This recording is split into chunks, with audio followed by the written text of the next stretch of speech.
gawain yan. Sabi na kayo, magsama-sama tayo, tangkilikin natin, gawang sarili natin. Nandiyan si Mama. Bago pa malapit, mula sa atin, pinalali natin, gawang sarili natin. Nandiyan, pinalali, sarili natin. Tangkilikin, pinalali, sarili natin. Sarili natin.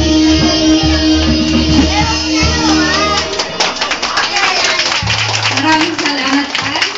Ngayon naman ay panoorin natin ang talambuhay ng ating ama ng wikang pambansa na si Manuel Luis Quezon.